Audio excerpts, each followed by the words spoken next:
Bon, on peut commencer, hein? Eh, Daoud, ça va?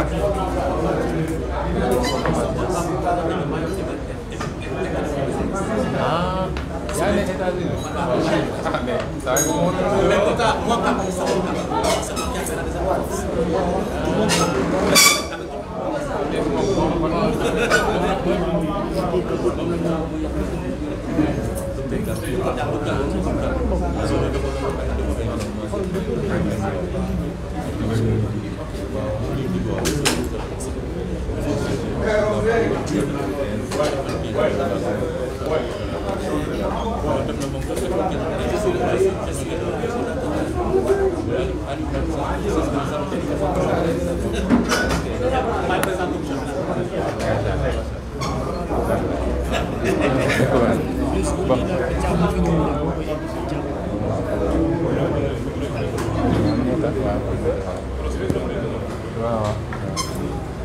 Bon, comment vous avez risqué un peu?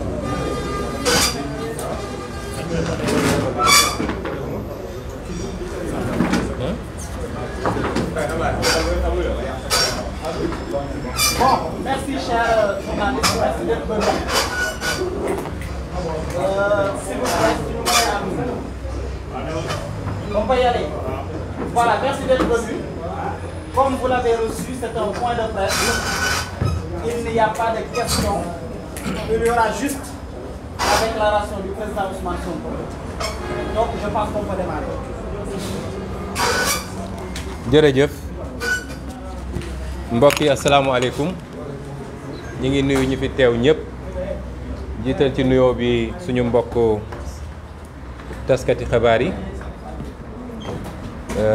toftal ci suñu àndandoo ci politique yi fi nekk ñëpp mënuma leen lim ndax macha allah bëri nañu waaye ñi fi nekk ñëpp xàmmee nañ ñoo ak ñoom depuis 2017 wala lu ko gën a sori sax di nuyu askanu Sénégal ñëpp ñi ñuy déglu ci direct bi moo xam ci internet wala ci rajo wala ci télé ñi ñuy déglu it ñi ñuy déglu ëllëg wala guddi parce que seen liggéey may leen ñu déglu ko léegi ñi ngi nuyu ñëpp di leen gërëm di leen jaajëfal di leen siyaare ci bésu àjjuma bi ñoo woote woon waxtaan bu gàtt gi du doon lu gudd jagleel ko benn poñ bu am solo fii réew mi toll muy li ci ëpp jëm ci wàllu kaaraange réew mi kaaraange doomi réew mi muy loo xam ne mi ngi waaj a jéggi dayoo ñu ne nag jot na kenn ku ne jël ci responsabilité bi fi xew-xewu weeru mars amee bi mu jeexee sénégalais yu bëri wala ma wax sax sénégalais yépp nag ak li ñuy tuddee communauté internationale muy waa bitim réew yépp dañ doon laaj benn laaj bu am solo mooy ndax kii di président Macky Sall dina jàngat yi mu war a def ci mbir mi waaye ndax dina ci jóge mu am lu mu soppi ciw doxalinam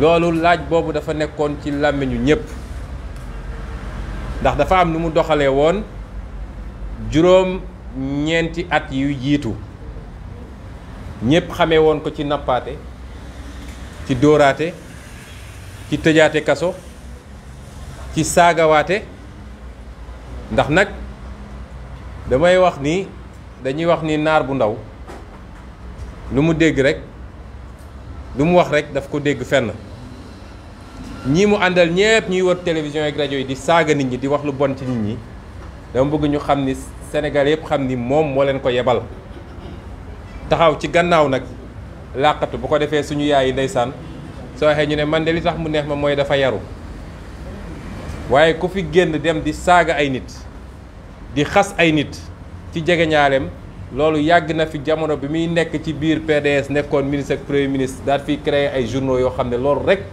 moo ne woon seen jubluwaay mooy saa suñu xëyee rek nañu saaga ki nga xam ne mooy adversaire politique am kon ñépp ne woon ban jàngat lay jàngat ci li fi xew ndax dina fi jóge delloo siwaat xelam xam ni réew mi moomu ko léeg-léeg sax dañ naan dañ koo dénk rek dénkuñu ko réew mi dañ koo dénk lenn ci kilifteefu réew mi waaye réew mi kenn ku ne ci ñun daf ci am wàllam ci ndénkaane ndax kenn ku ne sa biir kër na nga ko war a yore dénkuñu ko Macky Sall yow lañ ko dénk moo tax xadis dafa ne kenn ku nekk ci yéen sàmm nga te kenn ku nekk lay sa responsabilité ci càmm gi mooy li nekk sa loxo yow kay chef de famille ba la kay chef de quartier ba la kay chef de village ba la kiy maire ville ba la ba nu mu demee ci kaw ñépp ne woon am nañu yaakaar ni fii lay jóge defaraat toogaayam rafetal la ca des fii ak 2024 ñu organiser élection ci ni mu gën a rafetee mu dem yoonam ci ni mu gën a jekkee diggante sénégalais ak sénégalais tontu laaj boobu nag sénégalais bi léegi am nañ ko mooy Macky Sall jàngatul loolu ci xew-xew yi te tey la waalo gën a aay wala tey la Fuuta gën a aay laay wax loolu la ñépp gisandoo balaa may sori ci wax ji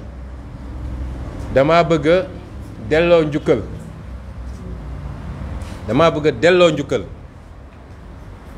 waa Fuuta samay maam waa Fuuta dama leen bëgg a delloo njukkal parce que lu am solo la juróom-ñetti at a ngi nii bëri nañu doon ngur-nguri ci suuf naan waa Fuuta dañuy def nett ku bandum naan waa Fuuta vote ethnique la ñuy def wala dañuy topp aveuglément dañuy topp lu àndut ak sago kii nga xam ne mooy Macky Sall man de bokkoon naa ci ñoo xam ne loolu dama ko teggi woon parce que jàpp naa ni kenn ku ne di yëngatu ci politique fa nga bokk mën nga fa am tuuti vote affectif loolu fépp la ci àdduna boo demoon Allemagne noonu la boo demoon France noonu la boo demoon feneen ak feneen noonu la vote affectif boobu nag mën na bëri trop mën na yemamaay mën na néew waaye homme politique boo xam ne fa nga sosoo mënoo fa am dara bu yóbboo nga ba politique kon man ma jàppoon ni peut-être dañoo xawoon a exagérer loolu tey nag waa Fuuta googu lenn ci ñoom te ma gëm ni ñu ëpp ci ñoom la ndax bu demewut woon noonu duñu soxla yëpp ay kaar fii Ndakaaru di leen jox ku nekk 20 000 francs pour ñu dem di feesal ay accueil kon ma gëm ni li ëpp ci samay mbokk futanke tey ñoom ñoo taxaw wane ni Fuuta lañ ko xamee woon Waalo xamee ko woon Siin xamee ko woon Bawol xamee ko woon Saalum xamee ko woon Casamance la ñu xamee woon Sénégal muy jom fulla fayda fit bëgg lu baax bañ tappale loola ma nga Fuuta tey te tey la fa gën a nekk waa Fuuta googu taxaw wane ni ñoom ñooy les dignes héritiers ñoom ñooy ay sëtu dëgg Thierno Souleymane Baal nga xam ne ñëpp xam nañ ko ci liggéey bu rafet bi mu defoon ci li andi la révolution au Fouta te it mooy koo xam ne ay jàngaleem bu ko Macky Sall appliqué woon lii ko dal du ko dal li mu jàngale woon ci ni ñu war a yoree nguur maa ngi invité Sénégalais ñu liiraat ko li mu jàngale woon ci ni ñu war a yoree nguur bu ko Macky Sall defoon lii du ko dal tey ba mu doon l'homme politique le président le plus impopulaire de tous les temps le plus rejeté par les Sénégalais jël alalu mbooloo séddoo kook yaag say mbokk jaay réew mi jaay doole ku wax nga dóor forcé ne maa fiy toog par force suñ ma tànneeg suñ ma tànn loolu yëpp Thierno Souleymane Baal bind na ko bu ko toppoon lii du ko fi fekk kon waa Fouta Tampi yooyu wane nañ ni ñoom ñooy les dignes héritiers de Thierno Souleymane Baal wane nañ ni ñoom ñooy dëgg setu El Hadj Omar Foutiyou Tall wan nañ dëgg ni ñoom ñooy sëtu Almaami Abdel Kader Kane wane nañ ko kon ñun ñëpp di sénégalais waruñu seetaan ñooña ñëpp gis nañ li leen dal dañoo war a am suñu solidarité entière dañu war a am suñu jàppale ci bépp fànn bu ñu leen di jàppale tey bokk na ci li yàq réew mi mooy ñi jàpp ni li fi nekk du dëgg yëpp war a xeex léeg-léeg dañuy tombe ci benn piège mooy kenn ku ne ragal na ñu ne suñ ma gisee ak Masamba dañ naan moom moo ne sama gannaaw moo ma ngemb te moo ne ñooñu ñuy sóoraale ñoom amuñu ci kersa boobu de ña nga ànd ak ñi ñu war a àndal ñëpp ci yàq ak séddoo réew mi ak jaay réew mi man de xamuma waa Fouta Tampi musuma dajeek ñoom musuma waxtaan ak ñoom waaye naw naa leen félicité naa leen te pare naa pour dajeek ñoom ba cëg mbir kàmm nag du lu may nëbb ngir intérêt réew mi di wax nag ni dañu lancé ñoom dañu confirmer bokk li nga xam ne lancé woon na déjà ci mois de mars bi mooy cette révolution populaire citoyenne républicaine boo xam ne dafa ne dootuñu bàyyi Macky Sall mu nekkee ci ni mu nekkee ci biir réew mi moo tax damay laaj dama naan concept bi ñu war a lancer sax tey mooy Sénégal Tampi du Fouta Tampi li xew Fouta moo xew Sénégal oriental moo xew Casamance moo xew Sine moo xew Saloum moo xew Bawol moo xew Ndakaaru Njaay gii na ñëpp jëlandoo Sénégal tampi buñ ko essayé soppi sax naan dañuy def beneen langue tampi bi la ñuy baax moo cay ne boo demee Casamance muy Casamance tampi boo demee Sénégal oriental muy Sénégal oriental tampi soo ñëwee Ndakaaru muy Ndakaaru tampi loolu mooy concept bu am solo boo xam ne dañ ko war a lancer ndax fépp a tampi ci réew mi université yi tampi Saloum tampi Bawol tampi Sénégal oriental tampi diaspora sax tampi lan moo baax ci réew mi lan lañ ma mën a ne lii ma ngay dox ci réew mi ba pare waa ji toog fi ne kenn du ko wax ku wax mu xoggale ku funki di jaay maa mën a mer ku bëgg a mën a mer dëgg-dëgg da ngay xëy rek éclater loolu la ñuy xamee ni mën nga mer moo tax ñu leen di apporter suñu solidarité boo xam ne amul fu mu yem di ko apporter it président Bougane Gueye Dany mi nga xam ne attaqué nañ cortège am démb loolu dama koy wax waa opposition bi yëpp di ko wax sénégalais yëpp gis nga borom yar mu yor ab yatam ku ku sëqat mu dóor ku jàpp ni man mun naa toog sama coin parce que ñëwagul ci man kële lay dóor bu yóbboo nga xam ni su paree ci kooku ci yow la ñëw waratuñoo nangu kenn ci Sénégal ñu jaay ko doole xoqatal ko wala ñu ne moom Macky Sall am na sañ-sañu def ay activité am ak suñu alalu réew waaye keneen amul sañ-sañu def activité am fii ci réew mi loolu daf jeex na ci Sénégal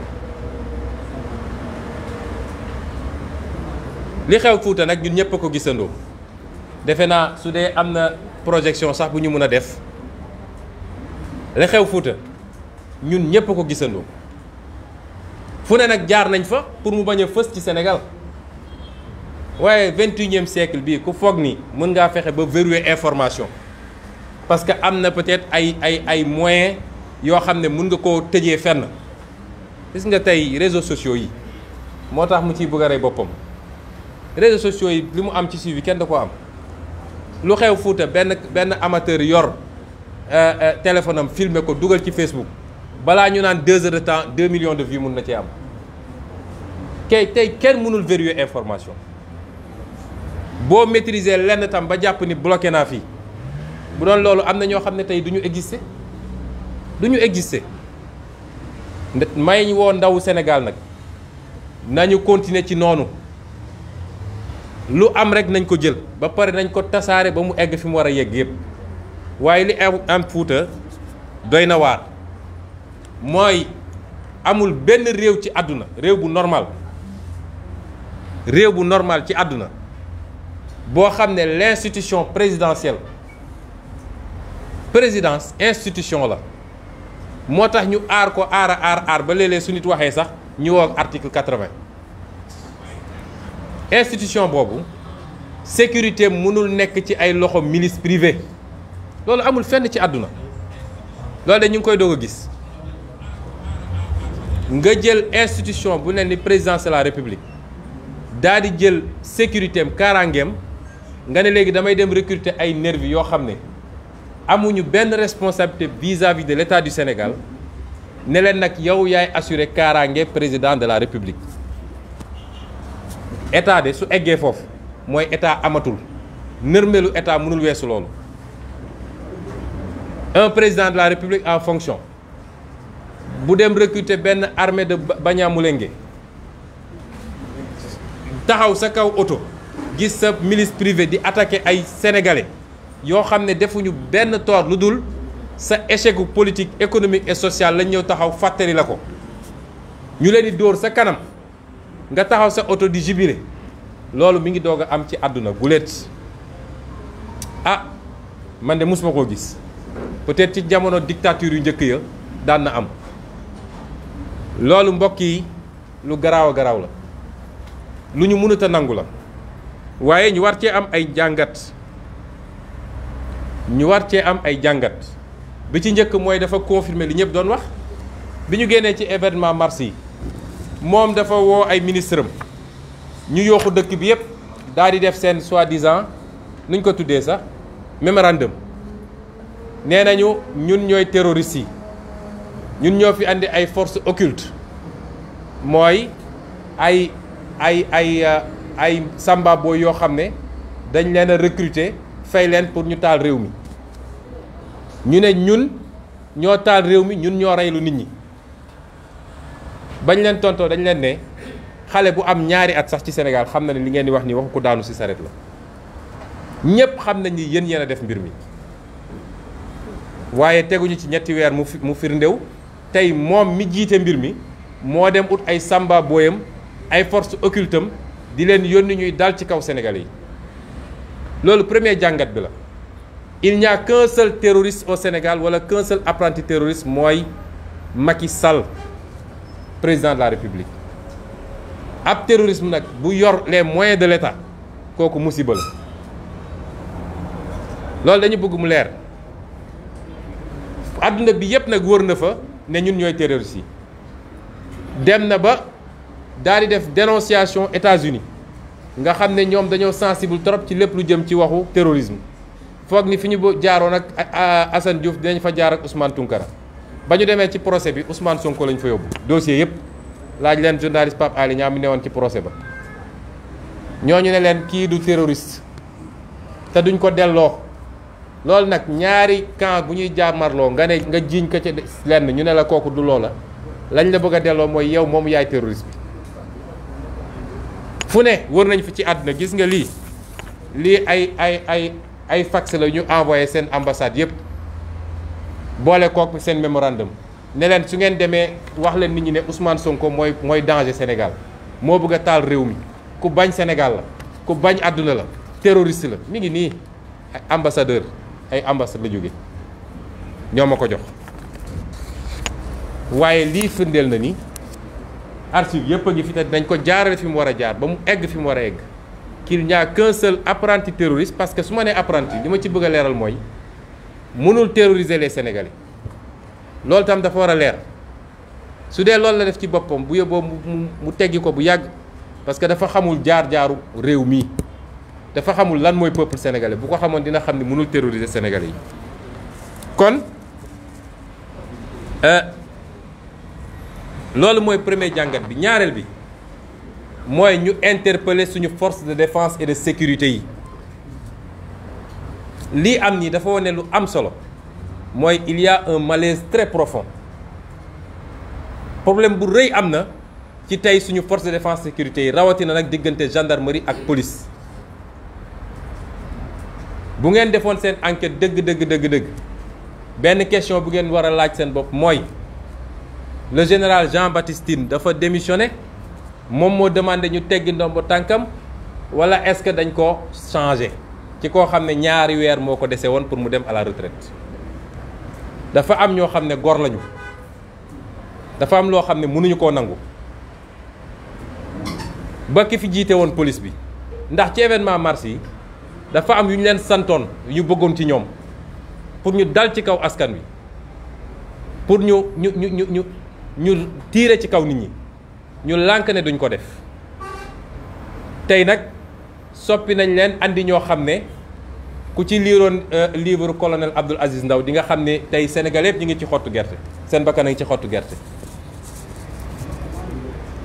maa ngi recommandé ñëpp ñu dem liir téere boobu dinañ xam li ma wax te kenn weddeegu ko parce que Macky Sall ci stratégie am mooy na am ñoo xam ne bu leen ne woon tiire leen ci ñu tiire ci ful bi ci stratégie am mooy na fexe ba def ay recrutement massif jël ay nerviers yoo xam ne moo leen dugal ci biir police ak gendarmerie ñooñu doon ay criminels en puissance pour li nga xam ne les vrais policiers et les vrais gendarmes nga xam ne c'est des républicains duñ ko def ñooñu suñ ñëwee def ko sous couvert du monopole légitime de la violence dans une république loolu mooy stratégie Macky Sall te su ko mënul am ci ay nit ñoo xam ne seen honneur ak li ñu gëmee patrie bi comme seen devise ni mu ko waxee du leen ko may da leen fiy jële daal di ut ñeneen ñu mu fi teg ñoo xam ne lu mu leen ne def leen ko ñu def ko ma teel a wax nag sénégalais yëpp dégg ñun duñu waxantu loolu de sénégalais xam nañ ko ci ñun tey loolu mooy stratégie Macky Sall kon ana suñu force de défense et de sécurité démb gis nañu ay vidéo yoo xam ne fële ci Ourossogui gi pratiquement nervi yi dañ doon xeex ak gendarme yi parce que ñooñu liñ leen sant mooy vous êtes là pour la sécurité du président vous n'êtes pas là pour dem di dóor ay nit yoo xam ne defuñu lu dul sol yére bu xonq ak wax ni président dëkk bi doxul ñu dem engagé ñoo xam ne loolu la ñu war a def à leur place. Le fait que le haut commandement de la gendarmerie ba démb nag ba démb ñi ko incarné woon di doon ay républicain joxe ordre boo xam ne arrangé wul Macky Sall ci ni mu bëggee ñu terroriser sénégalais yi loolu dañ ciy féliciter la gendarmerie dañ ko ciy féliciter waaye nag moo wax ni li ñuy xaar ci gendarmerie ëpp na loolu la ñuy xaar ci police ëpp na loolu liy responsabilité police ak gendarmerie mooy Samba Boy fu mu munti feeñe même su dee Macky Sall la àndal dañ ko war a jàpp désarmer ko présenter ko à la justice c'est ça qu'on attend de notre gendarmerie looloo tax ñu leen di fay suñu salaire Macky Sall fayu leen ñun ñoo leen di fay suñu lempo moo leen di fay te nag dañoo prêter serment ni dañuy servir le peuple sénégalais que amul benn sénégalais bu ëpp droit ci kaaraange beneen sénégalais Macky Sall ëppul droit kaaraange xale bii nekk ci mbedd mi di yelwaan ñoom ñëpp dañu am droit à une sécurité complète te dans une république nag sécurité kenn du ko sous-traité loolu moo andi guerre civile ci réew yëpp sécurité dañu ne il faut ñu organiser ko jël ñoo xam ne dañ leen di former d'abord pour loolu ba pare jox leen teg leen ci ay chartes yoo xam ne ci nii la ñuy jàppee nit ci nii la ñuy yóbboo nit alkaati dëgg gendarme wala policier dëgg du song ay nit di jël ay bant di dóor su dee nit def na infraction dañ koy jàpp attesté ko yóbbu ko garde à vue présenté ko à un procureur ñu xam ni ñuy def donc loolu muy interpellation boo xam ne ñu ngi koy def à nos forces de sécurité et de défense vous êtes des citoyens comme tout le monde jugewu leen ci asamaan si daanu kenn ku ne ci ñun ci sa famille am nga ci frère wala sœur wala oncle wala cousin boo xam ne tey mi ngi sol tenue Sénégal nag ñoo ko bokk nañu rafetal mbir mi su ngeen deful loolu réew mi fu mu jëm du baax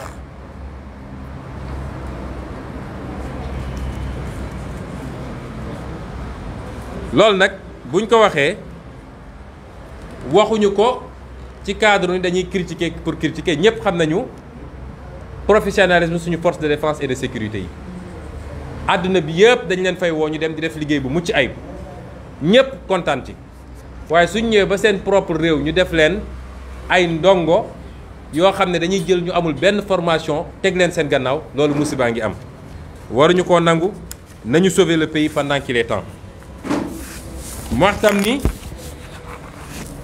lii lépp nag Macky Sall dafa am lu mu ci jublu mooy li tubaab di wax la stratégie du chaos Macky Sall xam na ni mënatul yor réew mi lem fi jot a nekk it defu fi lu tax sénégalais yi war a ne Macky Sall am na bilan waaye Macky Sall amul élégance su Abdou Diouf Macky Sall amul hauteur intellectuelle u Ablaye Wade sénégalais dama bëgg loolu ñu xam ko na ñëpp yeewu nag bu ñu yaakaaree ni ñu jaaroon ak Wade ak ni ñu jaar ak Diouf la ñuy jaaree ak Macky nax nañ seen bopp yàlla ak yàlla Macky Sall parewul pour dem ci ay élections yoo xam ne non seulement waru koo organiser waru cee bokk waaye ñu jaar ci élection bu jaar yoon le meilleur candidat gagné Sénégal continuer déedéet te it pouvoir à vie la gëm moom donc sénégalais nañu xam ni nañu war a def ba jëlee fi Macky Sall bokkul ak nañu def ba jëlee fi Wade wala Diouf de ku ko teg sa bopp rek da nga nax sa bopp su dee nag loolu la bëgg na xam ni Sénégal kenn donn ko ci way juram bu dee dëkk ba nga dëkk nga donnul ba su la nit ñi meree taal sa kër boo yaakaar ni Sénégal 197 kilomètres carrés 197 000 kilomètres carrés yow donn nga ko ba yow yaa war a toog dëju ne mel ni statut ne maa fiy toog ad vitam aeternam nax nga sa bopp loolu mënul am kon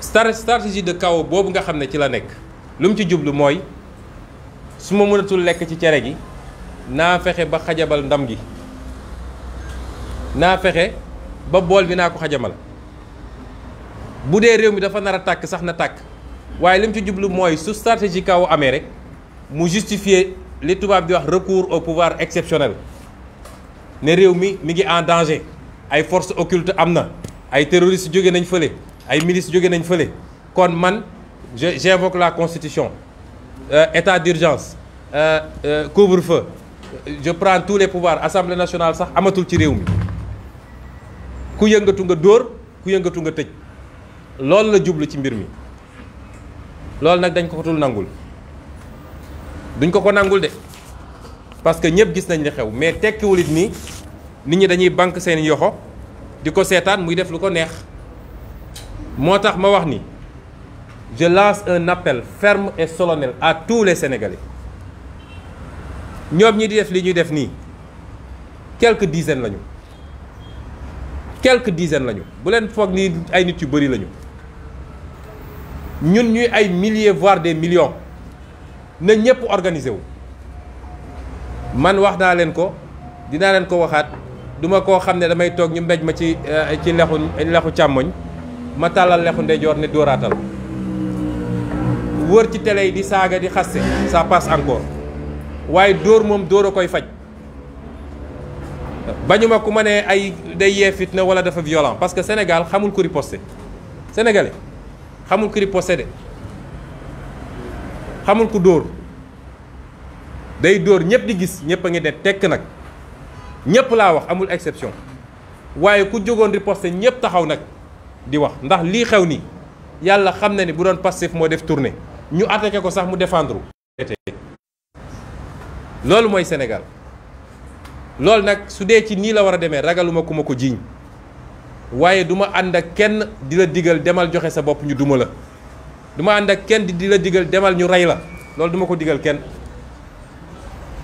les forces de défense et de sécurité nañu def seen liggéey buñ ko mënut nañu maandu ci mbir mi ngi la waay bu ñu dem di ànd ak ñoom di sot nañ ci maandu ndax buñ ci maandu woon benn fan ñoom ak opposition kese ñoom ak askanu Sénégal kese benn demi matinée rek mbir mi jeex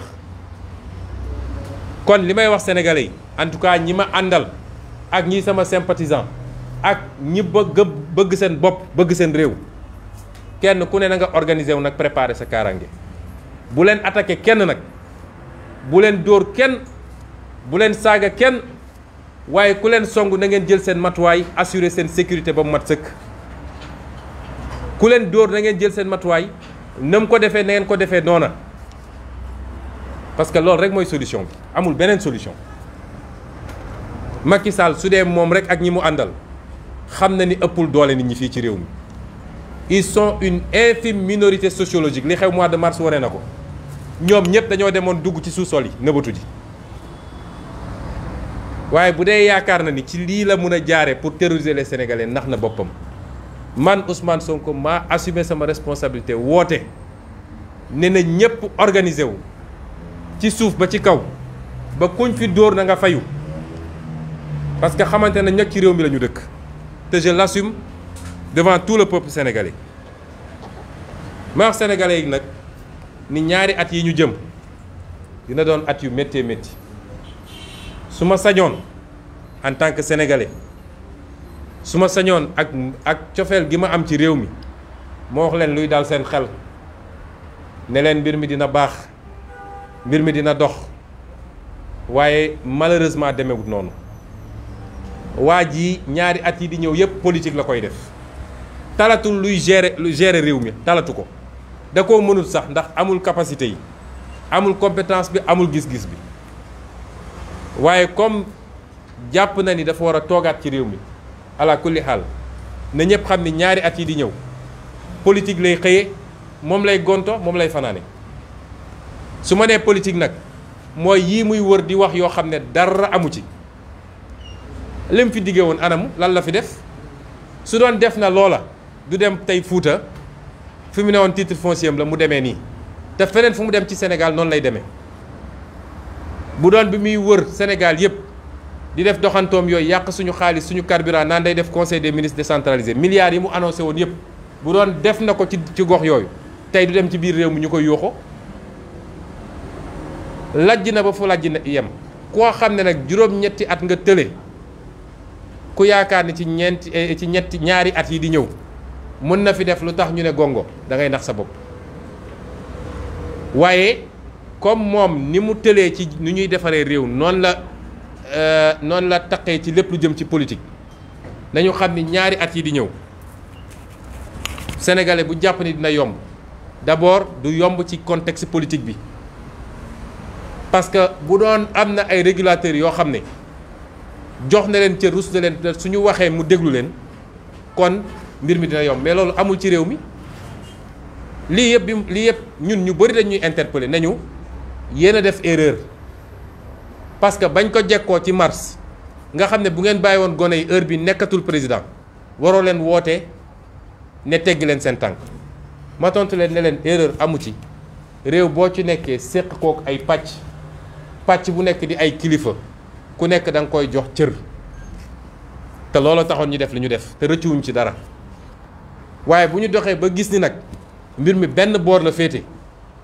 ñii mun nañu joxe cër ne d'accord nañu ñële ne ñun fu ñu jóg yëkkati suñu yat dóore yaram benn la kon am nañu suñu fulla gu mat sëkk ba jël suñu matuwaay ba ku ñu dóor ñu fajante kook yow kon may wax sénégalais yi ni kenn ku ne boo wéeteeg sa bopp laajal sa bopp lu simple ndax réew mi soppiku na ndax sa dund soppiku na tey la dund gi gën a cher lan la gaz di jar lan la ceeb di jar lan la courant di jar lan la ndox di jar lan la pomme de terre di jar lan la soble di jar tey la Sénégal gën a métti njàng mi est-ce que dox na professeur yow mi nekk université wax naa léegi université tampi njàng mi ci suuf est-ce que dox na paj mi est-ce que dox na mbay mi est-ce que dox na Sénégal foo laal tey la gën a métti nga boole kook nag bëgg a jiital coxor ak xeeb nit ñi ak foog ni yaa moom réew mi ku yëngatu nga dóor loolu li tubaab naan cocktail la boo xam ne daje na boo xam ne man de awma yaakaar ci fa ñu jëm na Sénégalais bu nekk nag jël matuwaayam man maa ko wax ndax réew mi ñoo ko bokk suñu toogee nag di sàggan di seetaan ba lii nga xam ne moom mu ngi koy rumbanaat mu am fi kenn ku ne dina nga toog wéet sa ruq di jooy te doo gis ku lay saafaral sa problème sa jàngoro kon tey la ñu mën a jël suñu matuwaay parce que Sénégal nous sommes 16 millions de Sénégalais ñoom ñooñu di përti di def li ñuy def man gëm naa ni matuñu sax 500 000 Sénégalais kon nañu jël suñu matuwaay lii ma wax nag ci jafe-jafe dund gi moo tax fi may daanelee di woo Sénégalais yépp nag ci benn rassemblement exceptionnel boo xam ne mercredi prochain incha allah muy le 23 juin parce que li taxoon 23 juin am ba ñu célébrer ko yi yëpp ci la woon comme nag dara soppikul boobu ak léegi ñuy woo ñëpp nag ci rassemblement bi nga xam ne opposition ak société civile ñu ngi koy organiser pour ñu delloo buum ci mboy ga pour ñu wax sénégalais yi ni malheureusement amoon nañu yaakaar waaye erreur bi gën a rëy bi ñu mës a def Sénégal c'est d'avoir élu un homme qui s'appelle Macky Sall un jour de mars 2012 que la taxoon ñu élire ko yëpp muy les promesses du 23 juin il les a trahis loolu moo tax ñuy woote ci ndaje boobu su loolu weesoo nag dinañu dugg ci réew mi diggante 23 ak 24 ak 25 commencé suñu tournée nationale ñu tuddee ko nemmeeku tour ñoo ngi ñuy yégal nag ni ñoom ña ngay waajal pour fu ñu dem ñu yónni seeni nervi ñu ne dañuy attaquer convoi Ousmane Sonko bu ko defee ñu gaawantu ne ñun ñoo andi trouble à l'ordre public ñëw jàpp ay éléments sama sécurité yeneen ak yeneen ñoo ngi xaar ba ñu toll foofu parce que Macky Sall moomul réew mi te du ko musa moom ñu ngi leen di gërëm di leen sant di fas yéene faram-fàcce li ñu wax ni ci lu gaaw ci kàllaama nasaraan. Chers compatriotes, au lendemain des événements des mois de février et mars 2021, nombreux d'entre vous se posaient la question, pour ne pas dire tous, s'étaient posé la question de savoir si Macky Sall allait tirer tous les enseignements de ce qui s'est passé et qui n'est que le fruit de sa gestion calamiteuse du pouvoir, axée sur l'instrumentalisation de tous les moyens de puissance publique pour brimer de l'opposant, pour emprisonner de l'opposant, pour persécuter de l'opposant, pour insulter de l'opposant, jeter de l'opprobre sur l'opposant.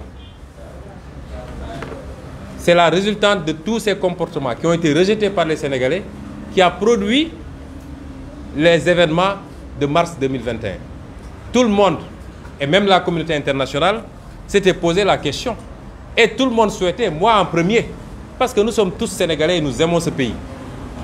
Nous voulons que ce pays continue à se bâtir sur un socle de paix et de sérénité.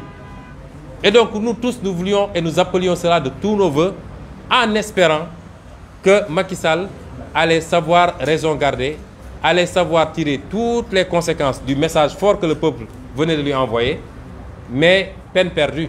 Avec tout ce qui se passe actuellement dans le pays, je crois que chacun et chacune des Sénégalais a une réponse précise et pertinente par rapport à ce questionnement-là. Nous avons tous espéré, mais nous avons espéré en oubliant que Macky Sall n'a pas la grandeur intellectuelle d'un Abdoulaye Wade, mais Macky Sall n'a pas l'élégance républicaine d'un Abdou Diouf. Et ça nous interpelle tous. Ça doit nous amener tous à comprendre que ce qui fera partir Macky Sall de ce pays est totalement différent de ce qui nous a amené à faire partir ses prédécesseurs à la tête de ce pays. Il faut que tous les Sénégalais soient psychologiquement blindés, que nous allons vers d'âpres combats pour mettre un terme à ce régime de Macky Sall, qui est un régime incompétent, incapable, dont le bilan est strictement négatif, et j'y reviendrai.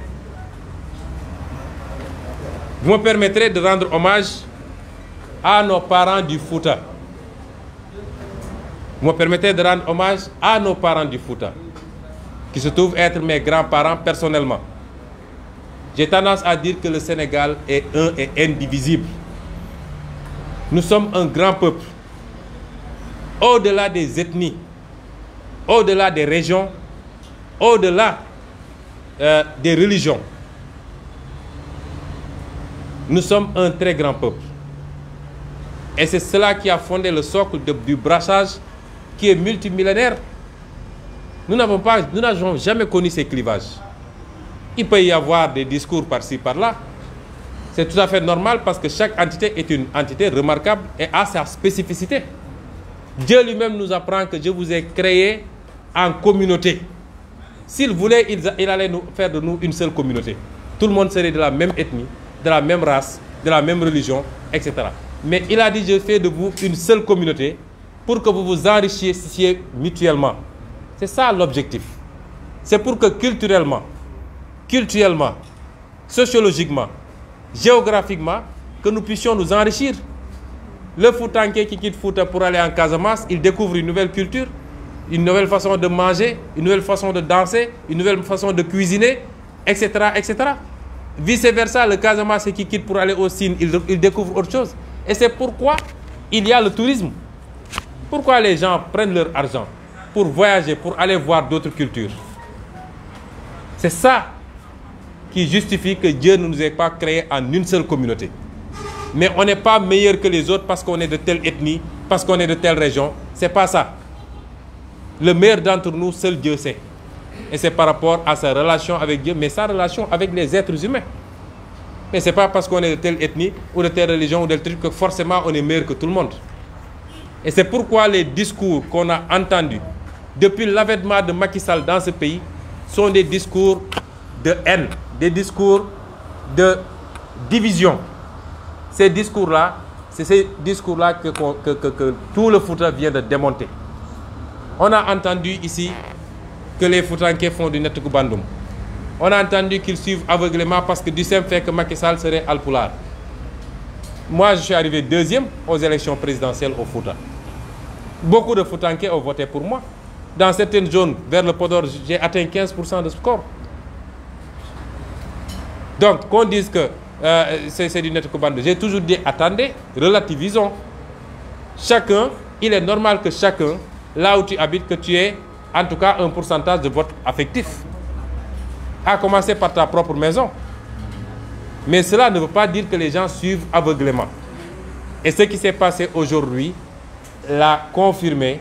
Et je veux ici et maintenant dire à tous les Sénégalais que nous devons apporter un soutien moral indéfectible, un soutien matériel et financier, même si nous le pouvons, à ces braves fils et ces braves filles du Fouta, regroupés dans cette organisation qui s'appelle Fouta Tampi, que je n'ai jamais rencontré, que je ne connais pas et que je souhaiterais rencontrer de manière tout à fait transparente et ouverte.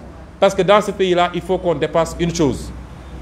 La stratégie du pouvoir, c'est que dès que les gens qui mènent les mêmes combats se parlent entre eux, on dit oui, oui, c'est des politiciens déguisés, c'est tel qui est derrière, c'est tel qui les instrumentalise, alors que eux, ils ne se gênent pas pour se retrouver entre eux pour détruire ce pays. Donc il faut que cela cesse et il faut que tous les citoyens et toutes les citoyennes, tous les patriotes de ce pays, tous ceux qui aiment ce pays, il faut qu'ils se retrouvent autour de l'essentiel parce que nous le devons à nos petits-enfants, nous le devons à nos enfants, nous le devons à nous-mêmes. On ne peut pas continuer à laisser détruire ce pays comme c'est en train d'être fait. Et c'est pourquoi je rends hommage à ces dignes fils du Fouta et du Sénégal qui sont les dignes héritiers de Thierno Souleymane Baal, qui sont les dignes héritiers de Almami Abdelkader Kane, qui sont les dignes héritiers de Omar Foutiyou Tall. Je renvoie tous les Sénégalais aux enseignements de Thierno Souleymane Baal. Si Macky Sall, qui disait que le Fouta est son titre foncier, si c'était inspiré des enseignements de Thierno Souleymane Baal, il ne serait pas dans la posture d'impopularité qui est la sienne aujourd'hui. Parce qu'il a enseigné comment on doit gérer le pouvoir. Il a dit, on ne mérite pas du pouvoir. On ne choisit pas parce que c'est le fils de X ou Y. Choisissez le meilleur d'entre vous. Celui qui dirige ne doit pas s'enrichir. Si vous voyez celui qui dirige en train de s'enrichir, répudiez-le. Il ne doit pas enrichir sa famille au détriment du peuple, pendant que le peuple souffre. Et énormément d'autres enseignements qui sont contenus dans le manifeste de Thierno Souleymane Baal. Un vrai Foutanké devrait s'inspirer de ces enseignements-là pour relever le niveau et pour rendre hommage au Fouta.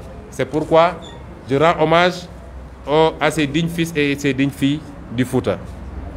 J'apporte également ma solidarité au président Bougane Gueye Dany, dont le cortège a été attaqué hier. Et je lance encore un appel à toutes les forces vives de la nation. Vous savez, l'anecdote du troupeau. Le troupeau. Pour que la hyène puisse décimer le troupeau, il vient créer d'abord la zizanie. Pour dire à la vache blanche que la vache noire est contre vous, etc. Il faut que vous vous éloignez d'elle. Et c'est quand cette vache s'éloigne que la hyène peut attaquer la vache solitaire, en faire son repas pour après tranquillement, quand il aura digéré, s'attaquer à l'autre vache. Macky Sall n'est fort que parce que son opposition, quelquefois, le laisse faire.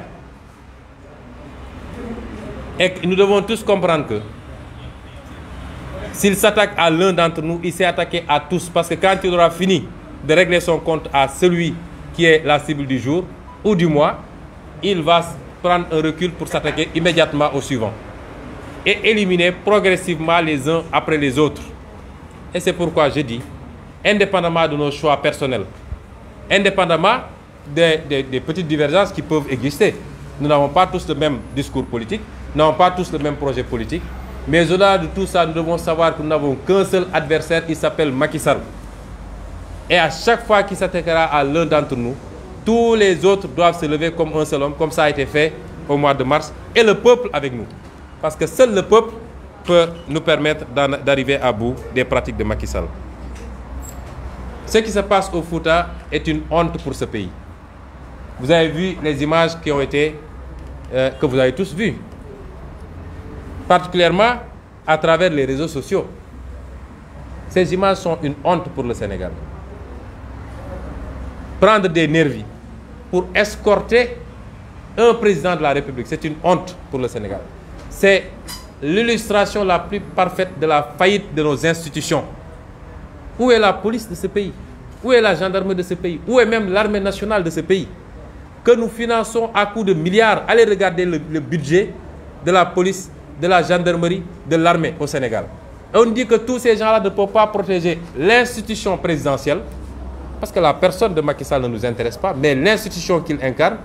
Mais il faut aller recruter des nervis sortis de nulle part pour sécuriser un président de la République. C'est une honte. Ça n'existe nulle part, dans aucune démocratie. C'est l'illustration la plus parfaite de la faillite de l'État du Sénégal et de la faillite de Macky Sall. Mais au-delà, ça atteste d'une chose. Il y a un profond malaise au sein de nos forces de défense et de sécurité. Ce qui s'est passé au mois de mars l'a déjà révélé. Il y a un profond malaise.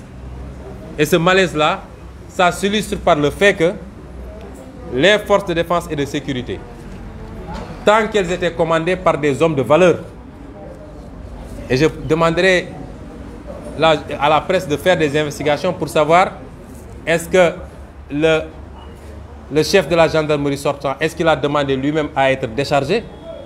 Parce qu'il ne peut, son honneur et son amour pour la patrie, n'oubliez pas que la gendarmerie c'est honneur et patrie, ne lui permet pas d'accepter qu'on transforme ses troupes en supplétifs de nervis et de gaillards recrutés dans le tas.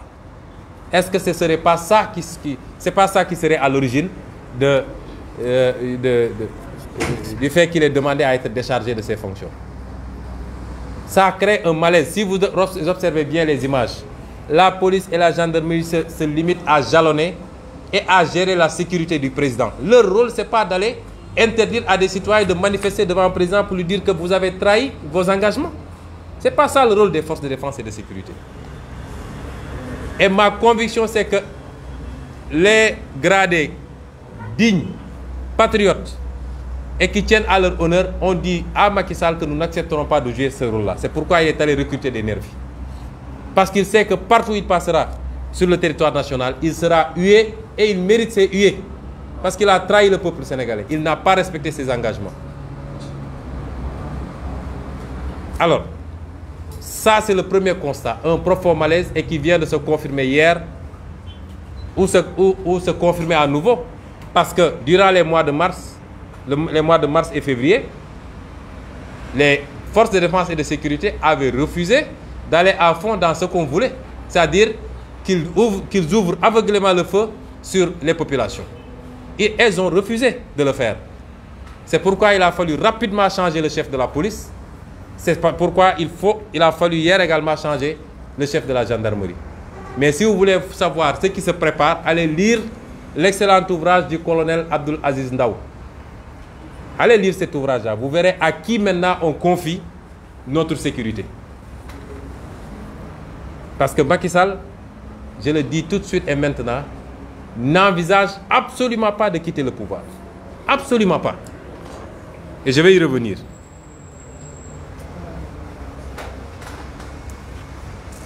Tout ceci, ce qui est en train de passer,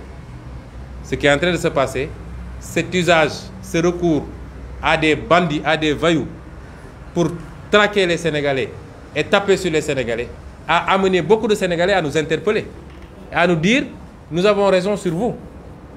Parce qu'au mois de mars, quand il a été à la portée du peuple, quand il était facile de s'en débarrasser définitivement, c'est vous-même qui avez appelé au calme. Je rétorque à tous ces gens-là que nous n'avons aucun regret par rapport à ce qui s'est passé. Parce que dans un pays, il y a des segments. Et il faut savoir composer avec tous ces segments.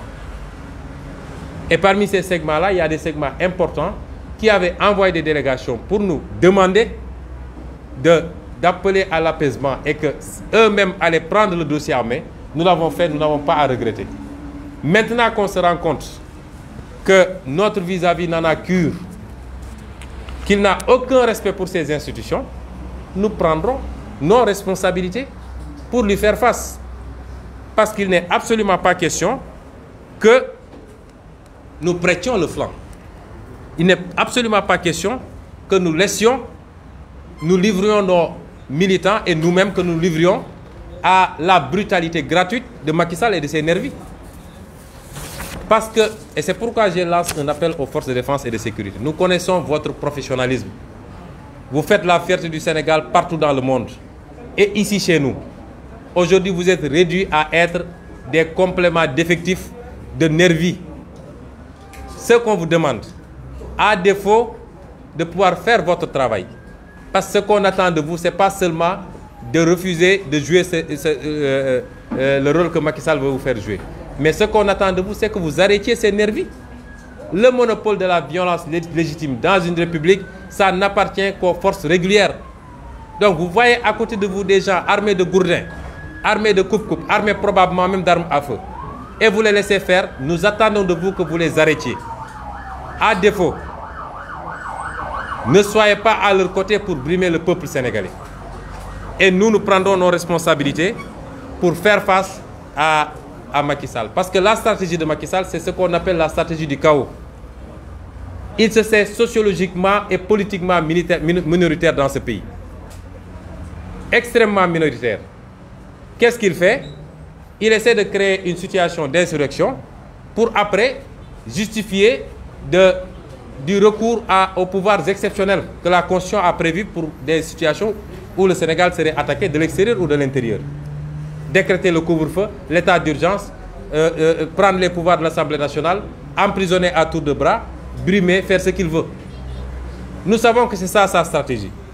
Et nous interpellons le peuple sénégalais d'abord. Mais nous interpellons la communauté internationale.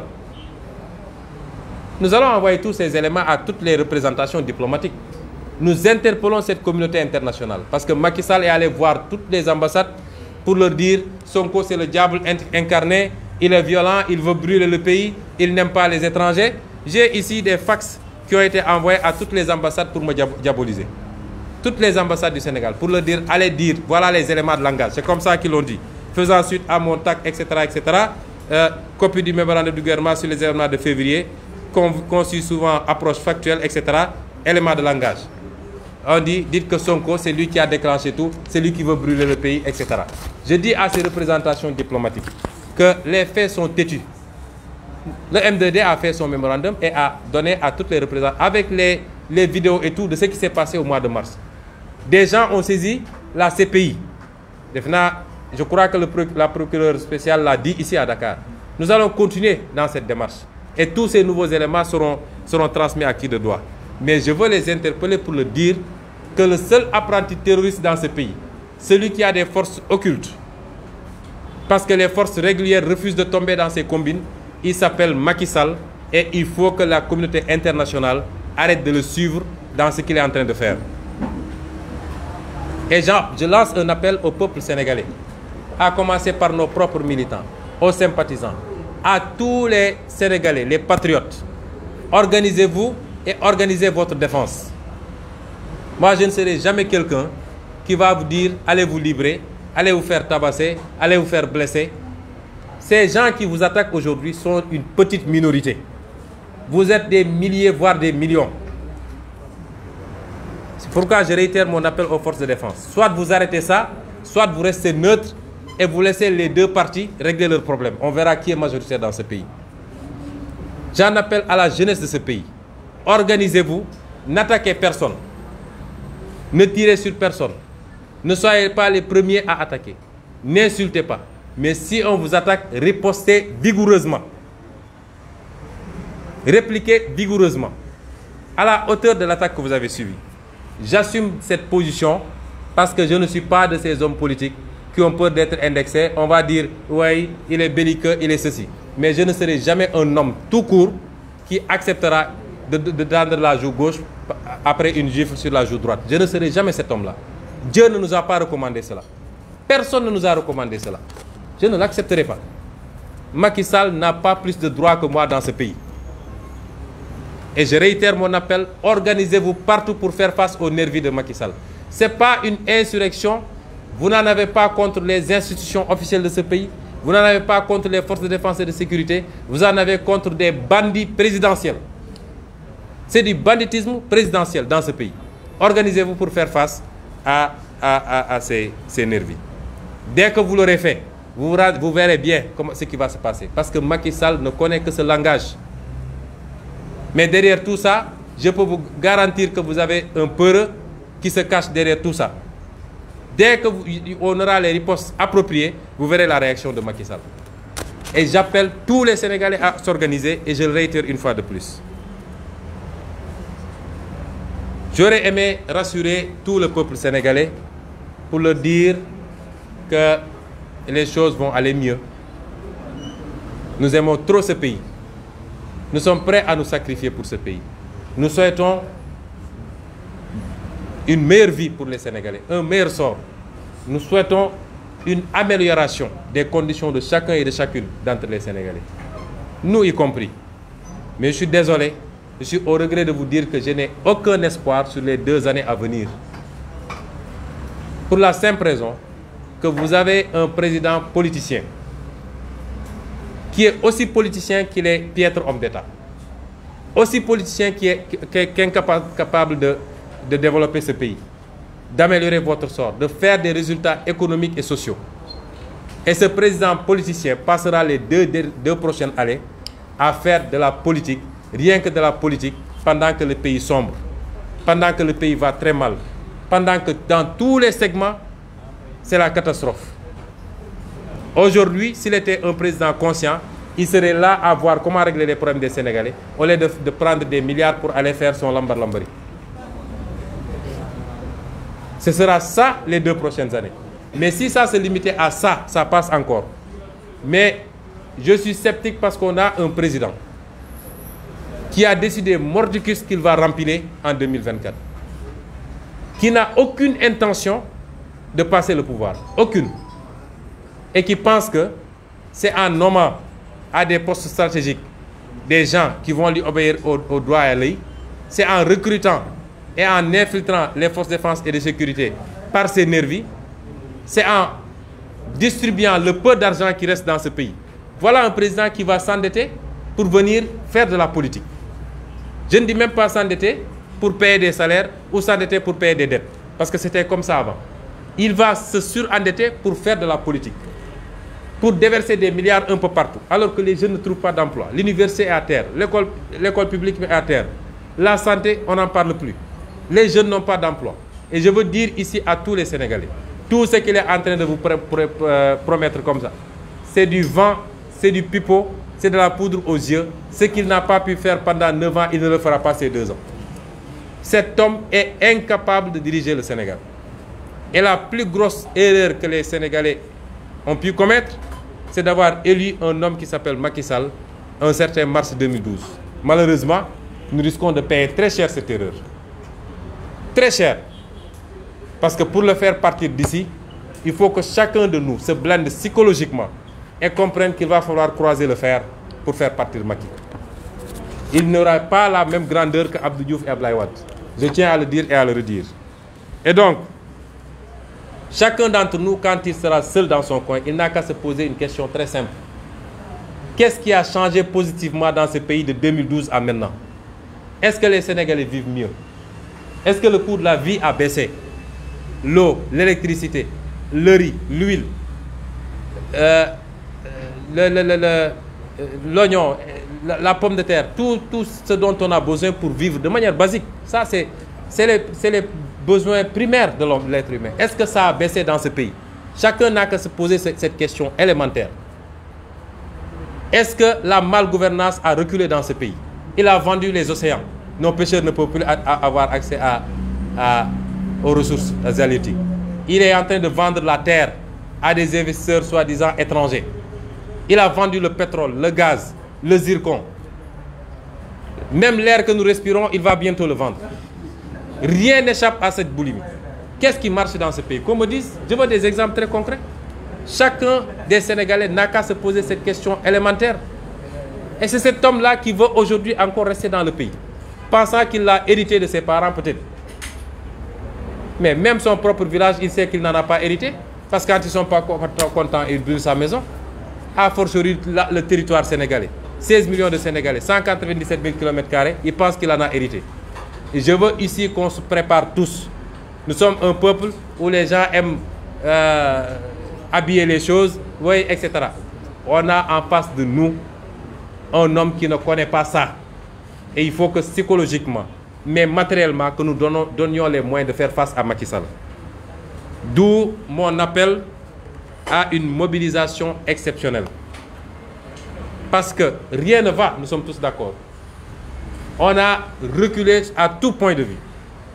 Mais le pire, c'est que la denrée la plus précieuse pour le Sénégal, la matière première qui vaut plus que l'or, qui vaut plus que le pétrole, le diamant, le zircon, qui vaut plus que les ressources halieutiques, c'est-à-dire la paix sociale, la cohésion entre tous les Sénégalais, de toute ethnie, de toute région, de toute religion, de toute tariqa. Depuis 9 ans que Macky Sall est là, cette cohésion est compromise. Un discours de haine, un discours de division. Et c'est pourquoi je félicite à nouveau nos parents du Fouta. Parce qu'ils ont refusé cette manipulation-là. Ils se sont remis. Ils ont remis le Fouta au cœur du Sénégal parce que le Fouta, c'est l'histoire du Sénégal. Je les félicite à nouveau. C'est pour toutes ces raisons-là que je lance un appel vibrant, un appel fort à tous les Sénégalais, à toutes les Sénégalaises, sans distinction, à se mobiliser massivement pour qu'ensemble, le 23 juin 2021, 11 ans, 10 ans, mois pour mois, après le 23 juin 2011, pour qu'ensemble nous nous réunissions pour dire à tout le monde que Macky Sall a trahi toutes les promesses du 23 juin. On ne se réunit pas pour parler du 23 juin de 2011. Ça, c'est une page tournée. Mais on est là pour apprécier. Parce que les Sénégalais avaient beaucoup d'espoir à partir de ce qui s'est passé le 23 juin et qui a conduit à l'alternance de 2012. Tous ces espoirs et toutes ces promesses ont été déçus, trahis par Macky Sall et son groupe. Et c'est pourquoi tous les Sénégalais doivent sortir comme eux, massivement, pour qu'on dise, qu'on dénonce cette trahison-là et qu'on montre à Macky Sall que le peuple ne veut pas de lui. Le peuple ne veut plus de lui, ni de son équipe, ni de ses méthodes. Et il est temps qu'il prépare ses valises pour partir en 2024. Je terminerai par dire qu'immédiatement après, s'il plaît à Dieu, je lancerai notre tournée nationale qui, s'il plaît à Dieu, se déroulera sur 2 ans. Parce que nous ferons le tour du Sénégal, commune par commune, département par département. Nous prendrons le temps, à chaque étape, de communier avec ce formidable peuple sénégalais qui nous attend partout, qui demande qu'à nous voir, et nous étalerons cette tournée sur 2 ans. Il nous est revenu de plusieurs sources bien informées que ces nervis que vous voyez là sont préparés également pour saboter les tournées, comme ça a été d'ailleurs le cas hier avec Bougane Gueye Dany. Nous attendons le moment venu, on avisera, mais comme je l'ai dit durant cette conférence de presse, nous ne sommes pas là pour nous livrer à des assassins ou des nervis pour nous laisser faire. Mais le peuple souverain appréciera. Nous n'attaquerons personne, mais nous riposterons vigoureusement lorsqu'on sera attaqué. Je vous remercie de votre aimable attention.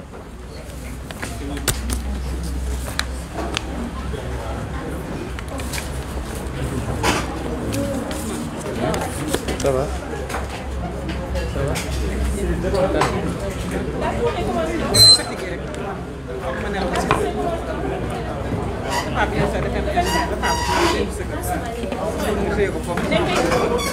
Nga ñëw